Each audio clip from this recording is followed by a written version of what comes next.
আসসালামু আলাইকুম প্রিয় দেশবাসী, আমি মবিনুল ইসলাম। আজকে ত্রয়োদশ জাতীয় সংসদ নির্বাচনের সদস্যদের নবনির্বাচিত সদস্যদের শপথ গ্রহণ অনুষ্ঠান তারেক রহমানের উদ্যোগে উন্মুক্ত মঞ্চে সংসদ ভবনের জনগণের স্বতঃস্ফূর্ত সহযোগিতায় এবং তাদের পাশে থেকে এখানে আমরা সবাই সমবেত হয়েছি। আমাদের কিছু প্রাণের দাবি দাওয়া নিয়ে, আমাদের কিছু আশা আকাঙ্ক্ষা বর্তমান সরকারকে কাছে বাস্তব দাবি জানানোর জন্য আমরা এখানে এসেছি।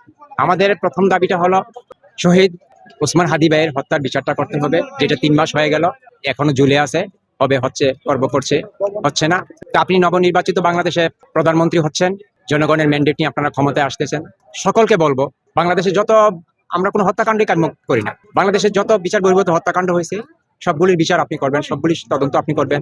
শাপলা চত্বরে গণহত্যার বিচার চাই, বিডিআর বিদ্রোহে গণহত্যার বিচার চাই, তারপরে জুলাই অভ্যুত্থানে যত গণহত্যা হয়েছে এটার বিচার চাই, বাংলাদেশে যত বিচার বহির্ভূত হত্যাকাণ্ড হয়েছে সেগুলির বিচার চাই। বিশেষ করে ইনসাফের পক্ষে লড়াই করতে গিয়ে, আধিপত্যবাদের বিরুদ্ধে লড়াই করতে গিয়ে, দুর্নীতিমুক্ত একটা রাষ্ট্র গড়ার লড়াই করতে গিয়ে আমাদের বিপ্লবী শহীদ ওসমান হাদি ভাই শহীদ হলেন। ওনার বিচারটা যে করেই হোক, যেভাবেই হোক, সম্পন্ন করার উদ্যোগ আপনাকে নিতে হবে।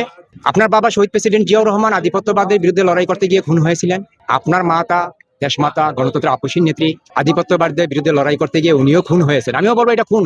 বেগম জিয়া মারা যাননি, ওনাকে মেরে ফেলা হয়েছে, তিলে তিলে ওনাকে স্লো পয়জনিং করে মেরে ফেলেছে এই রাষ্ট্র, এই আধিপত্যবাদী বিরোধী শক্তি। সেই ধারাবাহিকতা রক্ষা করতে গিয়ে আমাদের জুলাই যোদ্ধা ওসমান হাদি ভাই লড়াইয়ে নেমেছেন, আধিপত্য বিরুদ্ধে, দুর্নীতির বিরুদ্ধে, এবং এই দেশে ইনসাফ প্রতিষ্ঠা করার জন্য উনি লড়াই করেছেন। আর সেই লড়াই করতে গিয়ে উনি খুন হয়েছেন। কিন্তু অন্তত দুঃখের বিষয়, আমরা ওনার বিচারটা এখনো করতে পারিনি। তাই রাষ্ট্রকে বলবো, আপনাকে বলবো, আপনি একটা শহীদ পরিবারের সন্তান, আপনি একটা গৌরবময়, বাংলাদেশের রাজনীতির ইতিহাসে গৌরবময় একটা পরিবারের সন্তান। আপনার বাবা এদেশে প্রেসিডেন্ট ছিলেন, আপনার মা এদেশে 3বারের প্রধানমন্ত্রী ছিলেন, আপনিও এদেশে প্রধানমন্ত্রী হয়েছেন। এরকম ঘটনা পৃথিবীতে বিরল। তো আপনার কাছে আমরা জনগণ ইনসাফ আশা করি,